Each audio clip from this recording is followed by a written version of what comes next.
Hi, I'm Jennet Ingle, the 5 Minute Reedmaker. If you're watching this on YouTube, would you go ahead and click subscribe for me and maybe even notify?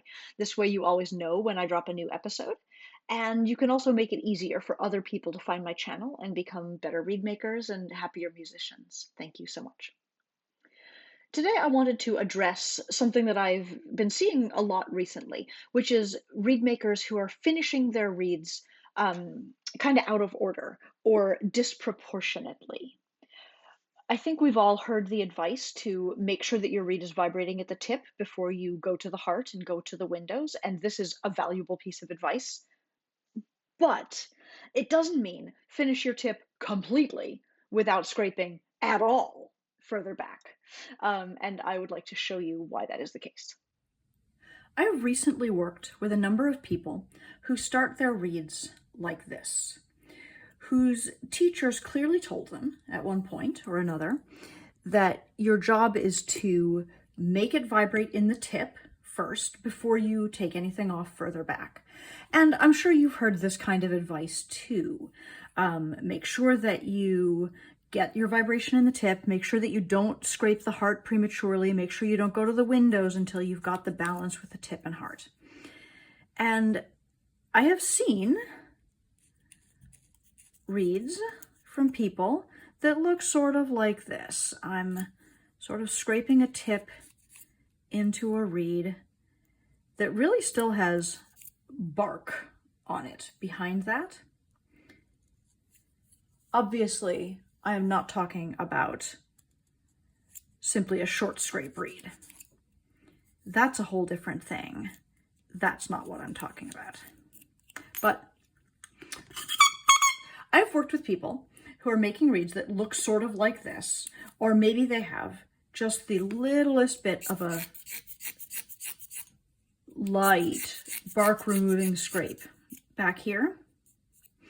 And they have this gorgeous, well-defined, well-constructed tip. This is not my best work here, but you can see what I'm talking about. And it's not crowing. It's barely even beeping. And they keep working and working and working in the tip, trying to make it happen.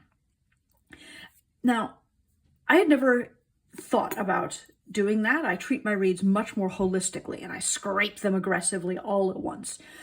But seeing this and seeing people be frustrated brings to mind for me something that my co-teacher Erica said at Oboe Reed Boot Camp last year. She suggested, and she was quoting Oberlin professor James Caldwell, that as you're making a reed, you want to maybe finish it proportionally. You want to bring your tip along to 70% finished, while your heart is around 60% finished and your windows are around 50% finished. And then as you go on, you might finish your tip to 80%, 70%, 60%. And ultimately the whole thing is going to get done. But what you don't want and what you can't work with is a tip that is finished at nearly 100%, 90%, let's say, with the rest of your reed that is finished at 20%. There's no balance, there's no functionality there. So what I have encouraged people to do is to just go ahead and bring that heart along. We're not going to take it all the way down to 50 microns. We're not going to take it all the way to a finished thickness, but even just doing this much, arcing across the heart and taking away the bark, begins to bring a crow into the reed. And when I go ahead into the windows and at least rough them in, at least do something back there,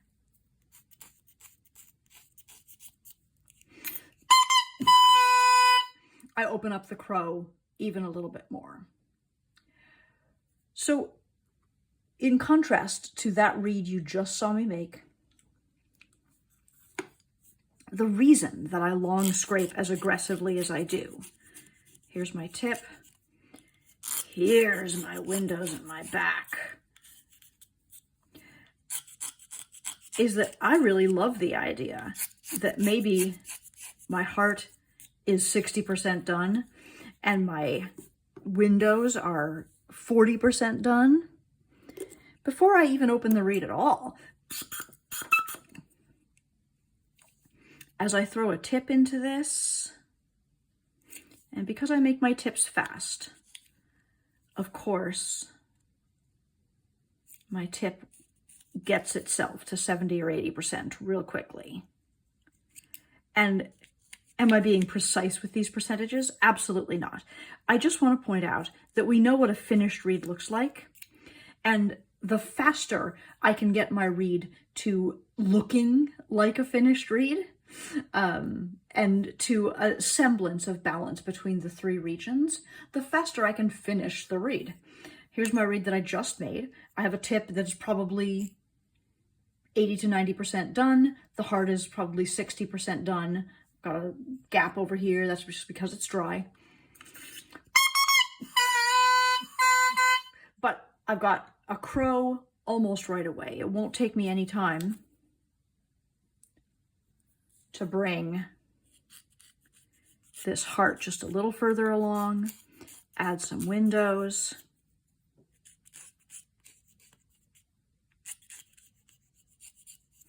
And getting to a reed-shaped object as quickly as possible, taking away all of the cane that you know is not going to be part of your finished reed as quickly as possible and as non-emotionally as possible, is a key to getting your reed making to be faster and more efficient.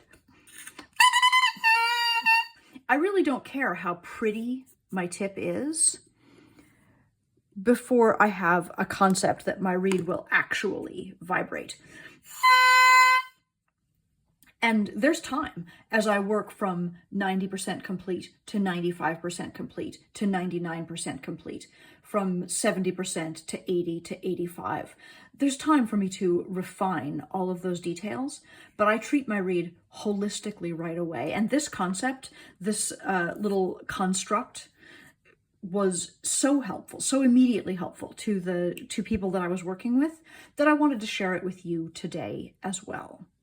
Just be thinking, you've got 3 sections in the reed, bring them along proportionately. If you've had a teacher tell you, you've got to finish the tip before you go into the heart or into the windows, I have said that or something like that before, remedially, to students who struggle getting their tips, who struggle with seeking vibration in the heart and the windows too early. I do like the idea of getting the tip more advanced than the areas further back quickly, because building your response into the tip is probably your quickest and most valuable task. But treat the reed as a reed, not as a tip.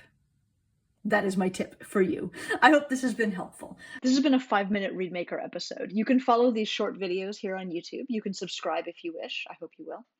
And if you need to reach me to order reeds or cane, or to ask me a question that I could answer in a future 5-Minute Reedmaker episode, or I suppose to pick up a copy of my book, The Happiest Musician, you can do that at my website, jennetingle.com.